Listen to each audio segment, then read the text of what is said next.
I'm Katie Martin. And I'm Chris Hicks, and we're Extension Agents with the University of Tennessee. Every day, Extension agents in 95 counties across the state help ensure Tennesseans have better farms, homes, and communities. We're traveling the Upper Cumberland to introduce you to the farmers, families, and Extension agents who are cultivating communities.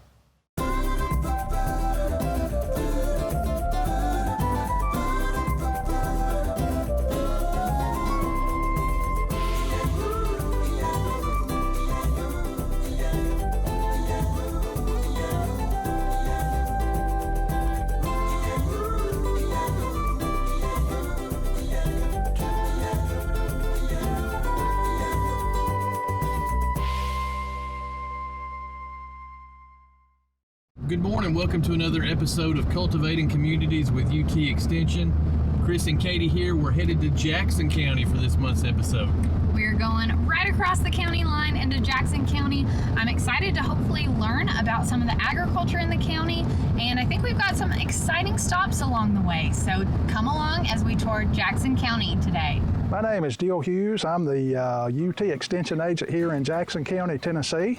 I want to welcome you to the county today. It's actually one of the coldest days we've had this fall. We're enjoying some fall color around, and we're going to go out in a little bit and we're going to visit with some places in the county.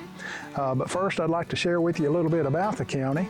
Jackson County is one of 23 counties named after Andrew Jackson. Actually, the oldest one is in Georgia, and Jackson County is the second oldest. Gainesboro is the county seat, and it can be found almost due north off of I-40, about 20 minutes off the Baxter-Gainesboro exit. Most of the county, about half of it, is wooded, so that lends itself for outdoor recreation. We do have Cummins Fall State Park. We also have the Cordell Hole Reservoir that goes through the county, the Cumberland River. We also, the 50% of it's wooded. The other 50% is divided almost equally between pasture land and cropland.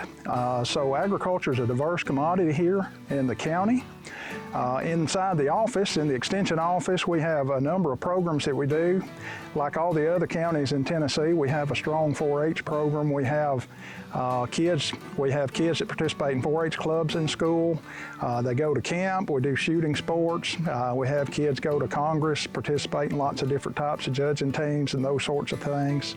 On the FCS side, we have Matter of Balance programs. We have, I believe, some programs for the older population to help them with their balance. That's what Matter of Balance is. And then we have some programs to help with foods and nutrition. We do some programs on food preservation.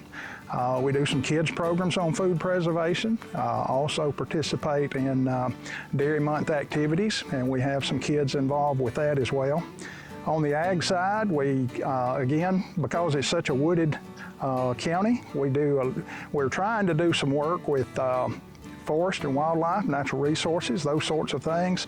Like I had mentioned earlier, we have the Cumberland River that travels through the county, or runs through the county, and it lends itself to wildlife management areas and also a Cordell Hole refuge, fishing, and a lot of outdoor recreation. Some of the programming that we do, of course, we participate with our Upper Cumberland Extension team. There's 11 counties and agents from those counties and others involved with that. We do master beef, BQA, help producers with our ag enhancement programs. We do a lot of other programming with our individuals. We've done some drone programming, some wildlife and forestry programming that's got planned. Jackson County is also located at somewhat in the foothills of the Cumberland Mountains. It's known as the Switzerland of the Cumberland. The western part of the county is in the Nashville Basin, actually the outer part of the basin, and then we're on the lower plateau as you go east. And so the county is pretty diverse. We have some river bottoms and creek bottoms that are farmed in. Our largest ag commodity is cattle and livestock primarily. We have quite a bit of hay, and then we have row crops, pretty much in that order. Daily calls in the office would include things like insect and disease. I get a lot of calls, people wanting me to come out and look at trees and kind of give a diagnosis or help them decide what to do there. The plan in the future, because we are so wooded. We're going to have some forestry programming, some more wildlife programming, and of course, all of our livestock-related activities. Today, I welcome you to Jackson County, and what we're going to do is we're going to take a trip to the western side of the county, and we're going to go to Granville, Tennessee, which is a historic place. It was used a lot in agriculture because it's right on the Cumberland River. Granville is an area where there is Wildwood Resort and Marina.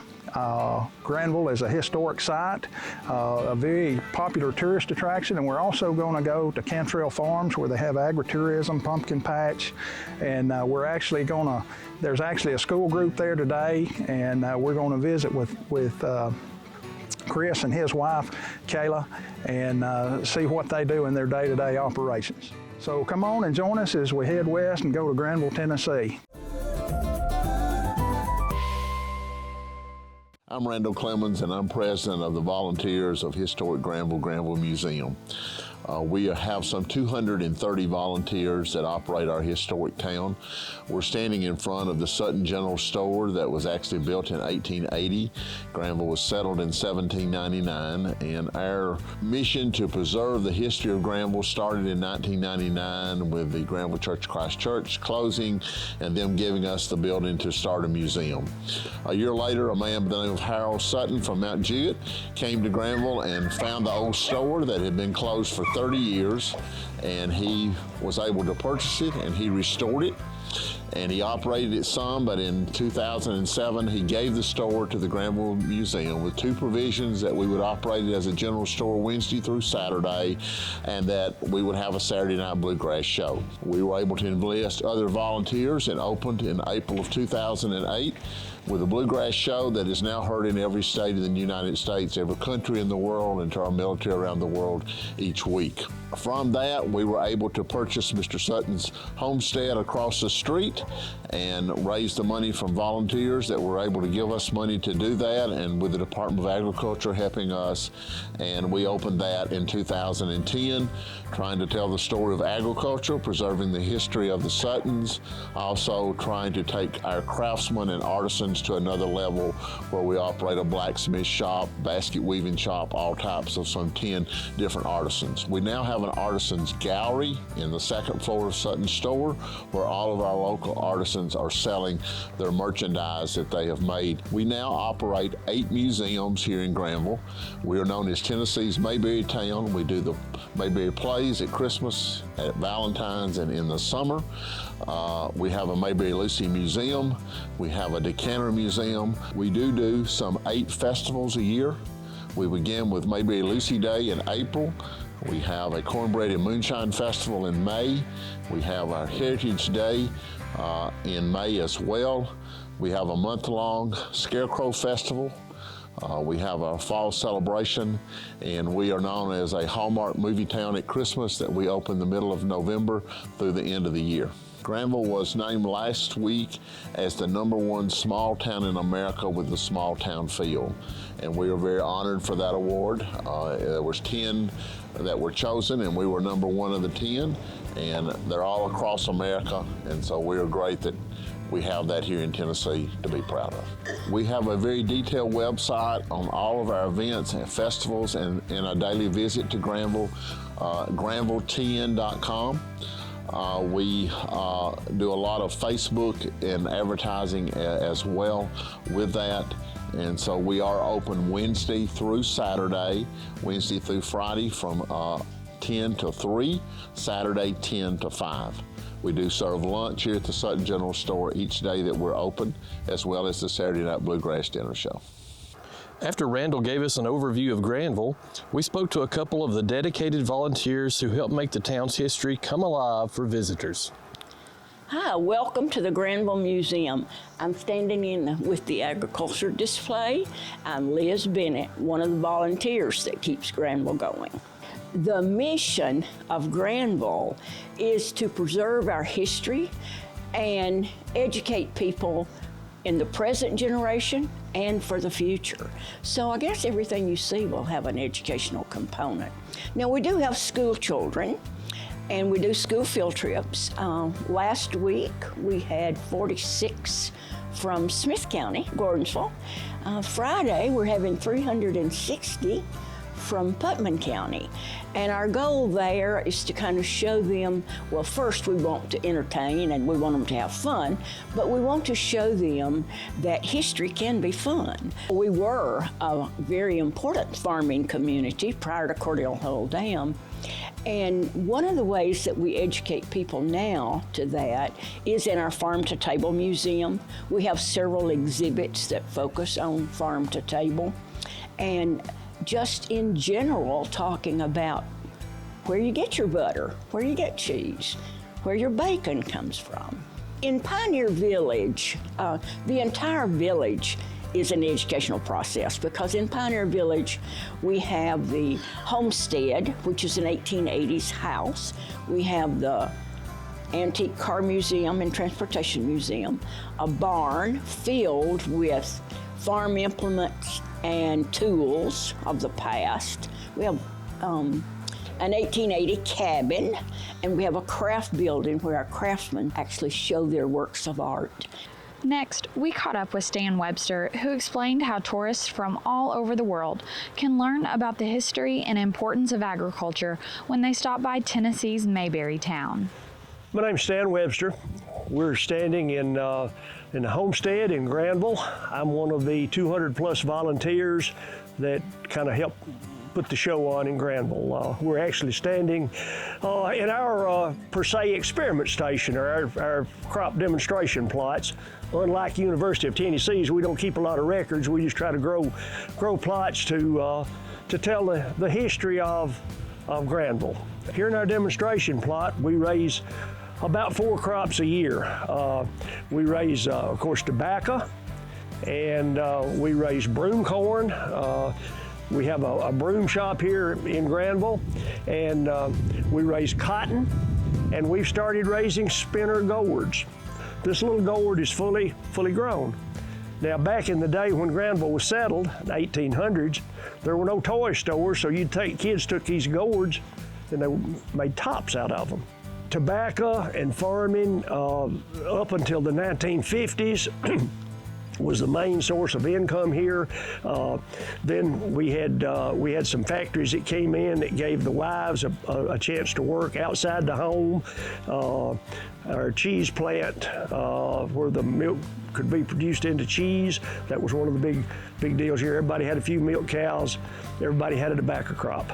There are so many kids today, in fact, so many parents that don't realize where their clothes came from, where they started. They don't realize where the state came from, for example. They don't realize, you go to the grocery store and you get the milk. They don't realize where that milk came from. That it ultimately came from a cow, or from where that hamburger came from. It ultimately came from a cow. And we're trying to keep that alive. We can't do what you guys do with Extension, but we can still have a demonstration plot here, and we can catch a tourist coming through that you're not going to catch. They're not going to go to, per se, the Crossville Experiment Station and take a tour unless they're real dedicated. But they will come here and take a tour to see the other things we have to offer, and we can kind of work this into them.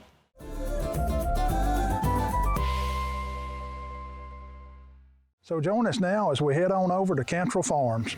We're Chris and Kayla Cantrell, and we're in Granville, Tennessee at our farm. We bought this farm in 2016. It was a century farm, been in one family for 200 years, something like that. Part of a century farm. We do beef cattle, commercial beef cattle, row crop, and we kind of got the idea of doing a corn, maize, and pumpkin patch just due to our vicinity to Granville and all the stuff that they have got going on as far as their fall festivals and stuff. And we took our little girl to the closest one. It was like 40 minutes away, and we saw probably 10 families from our county. And he made the joke, like, we should do this at our farm. And I was like, no way. And then we kept seeing people we knew, and we were like, we do need something like this, and why not us? My family had some beef cattle. A lot of my family is from DeKalb and Warren County, so they were into the nursery side of stuff, did some tobacco, not on a whole lot. Then a lot of my uncles had larger operations, so I'd help all of them. Had one family member that did quite a bit of row cropping, and that kind of got me interested in that, and that was kind of always a backdoor goal for me. And then we bought this farm and the cattle, and it kind of led to that. And then this is kind of the third finger off of that. But yeah, I guess my family been in agriculture since I can remember in some way, shape, form, or fashion. You'd be surprised like how many kids and adults have never been on a farm. Like we had someone come from out of state, I guess, last year. No, they lived in Nashville. And they had never been on a farm. They were amazed that we had cows here, and they didn't know the difference between a dairy cow and a beef cow. And I don't know, that kind of blew our mind, like that people have never been on a farm. So yeah. I always knew people were kind of out of touch. A lot of people are, but I didn't really know the scale, and I didn't know how many of those we get here. But we get a lot of people from, the Wilson County area moving, and even travelers are moving in that come stop by, and they're kind of amazed that they've never been on a farm. And I guess that's kind of made my wheels turn about maybe a little more of the education. Yeah, we want to get into more of the educational side of it. Like I would love to have someone come and teach about bees, because bees are such an essential part of, any kind of crop, and how the bees work to pollinate, to grow the pumpkins, and just make that, because a lot of people don't even know that. Yeah, we might try to do some presentations. I know a lot of people bring their kids to play, and that's kind of what they're into. But the education's kind of, I guess both of us kind of sparked, because it bothers me that people don't know where their food comes from. And that's another thing too. I want my kids, I grew up around a farm, on a farm. I want my kids to know where their stuff comes from, and I want them to be able to answer the questions that people don't know, people ask. Because the next generation, them, is going to be even farther disassociated with agriculture. So, it's important to me that they know and can inform people about what it means and what it is, especially in this area, because it's, we're getting a lot of move-in people, and I welcome them, but I want them to be educated too about what goes on here, because it's not just like somebody told me, it's not riding around in a tractor cashing checks. It's not what it is. It's there's a lot more to it, and people don't know that. When they drive by, they don't know that. And it's hard because this is a working farm. He still uses it. That's the thing that we have to close it off, or close part of it off for this in the fall. Yeah.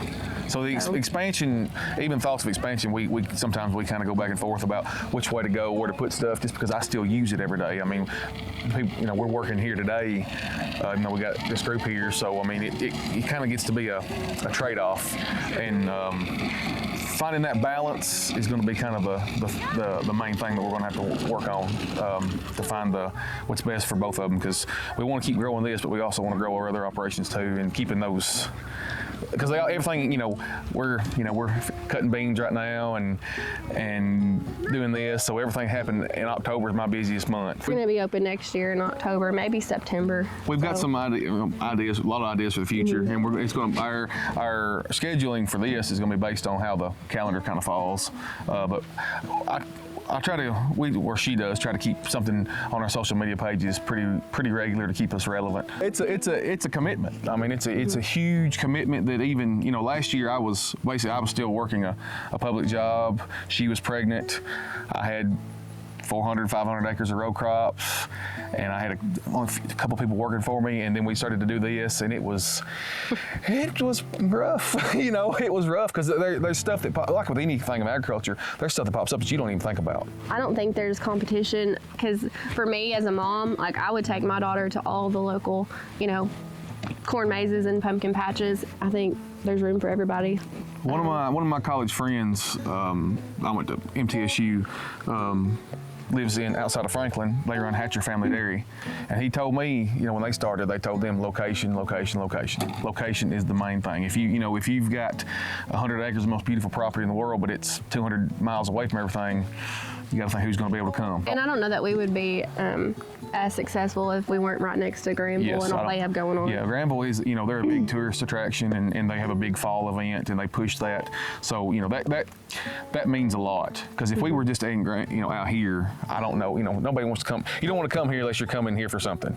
That's just, there's nothing here. But Jackson County, we really hit at a good time, because Jackson County is getting Jackson County's experiencing a great growth. They've got The Chamber of Commerce is doing so much here right now, and they've helped us, and there's just all kinds of stuff going on here, so people can kind of make it an all-day thing. Come here, go to Wildwood, go to the Bull and Thistle. There's Spooky Hollow. Spooky Hollow there's so much going on here right now, so I think that's helped us. Mm-hmm. And I think it's good to feed off that. I know we posted last year, come see us, then go to the barn sale, then go to Spooky Hollow. And, you can, if everybody does that, it just helps everybody else out. Because it's not a competition at all. Everybody wants to do good.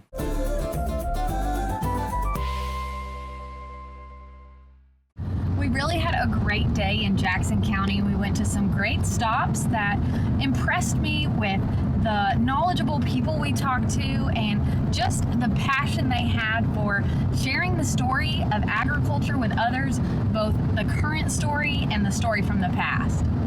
If you're in Middle Tennessee, or even if you're outside Tennessee, Granville is a must-see destination. If you're into history, a lot of stuff to see there. I enjoy taking the family to the Andy Griffith plays, but it's also a great place to tour and learn about history of agriculture and other things as well. The Cantrells farm, also a great stop in the fall season. So we really had a great time. Appreciate Neil Hughes showing us around, and Extension's doing a lot of cool things in Jackson County. I had to say it while I was thinking of it, otherwise I'd lose it. So. If you're coming through Middle Tennessee, you have to pay. Oh. The light's on, but nobody's home. Is that a good answer? In the future, in the present, and the past. And I forgot where I was going with that. My train just derailed, so. Okay, there was definitely a place to cut. Yeah. Can you edit that? Yeah. Okay. Squat down, Dill. Okay, good job, gentlemen. Thank you.